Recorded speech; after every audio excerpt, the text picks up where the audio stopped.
পারি, আর কত মুখ দেখাবো? মানচিত্রে মিশে থাকা নাম দেশ নেত্রী বেগম খালেদা জিয়া।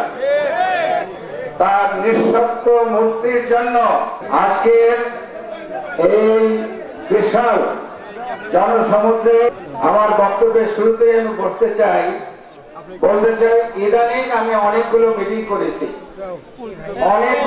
করেছি, কিন্তু কোন মিটিং এ আমি এত মহিলা দেখি নাই।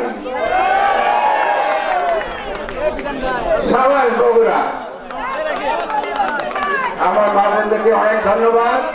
আমি যতটুকু পারি, যেভাবে পারি, আমি এক মহিষী নারীর কথা বলবো। উনি একজন মুক্তিযোদ্ধা, উনি বাংলাদেশের ফার্স্ট লেডি, উনি স্বৈরাচার এরশাদকে রাজপথের আন্দোলনে হটিয়ে সুন্দর সুষ্ঠু নির্বাচনের মাধ্যমে এদেশের প্রধানমন্ত্রী হয়েছিলেন। কি তার নাম? কি তার নাম? জোরে বলেন, কি তার নাম? সাবাস, এইবার আকাশে পৌঁছে গেছে আপনাদের শব্দ।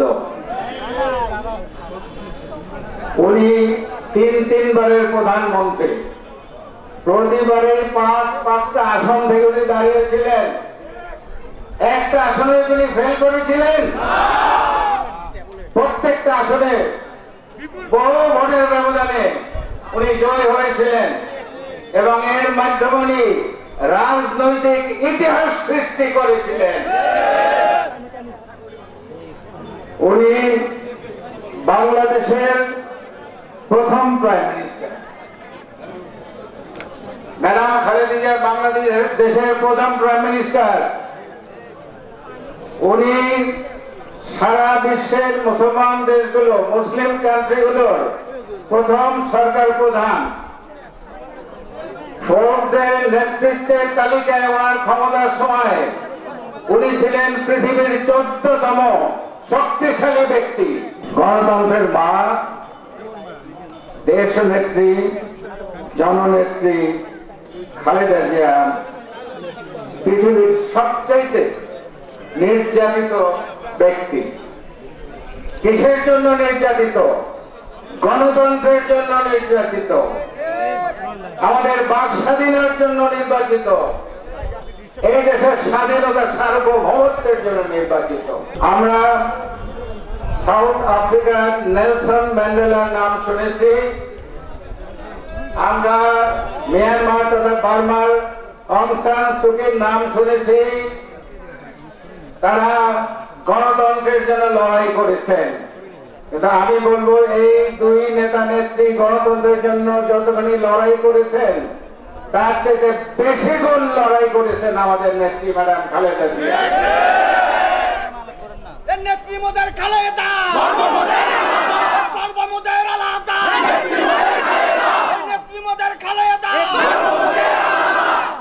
থ্যাংক ইউ, তোমাদেরকে ধন্যবাদ। গণতন্ত্রের জন্য লড়াই করে পৃথিবীর যত নেতা নেত্রী নির্যাতিত হয়েছেন, তার চাইতে বেশি নির্যাতিত হয়েছেন ম্যাডাম খালেদা জিয়া।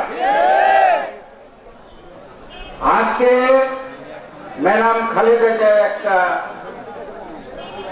ভুয়া মামলায়, একটা ভৌতিক মামলায়, একটা গায়েবী মামলায়, একটা মিথ্যা মামলায় উনি ফরমাসি সাজায় সাজাপ্রাপ্ত হয়েছেন। জেলখানায় অনেক অত্যাচার সহ্য করেছেন। উনি ওজুর পান নাই, ওজুর পানি পান নাই, উনি নামাজ পড়ার জায়নামাজ পান নাই, উনি গোসল করার পানি পান নাই। উনি যে রুমে ছিলেন, স্যাঁতস্যাঁতে একটা রুম ছিল, সেই রুমের ছাদ দিয়ে পানি পড়তো, সেই রুমের ওয়ালে হোয়াইট ওয়াশ ছিল না, সেই রুমের ফ্লোরে ককরোচ ছিল। এর চাইতে আর কি বড় শাস্তি হতে পারে একটা লোকের জন্য, আপনারা বলেন? সেই শাস্তি উনি পেয়েছেন।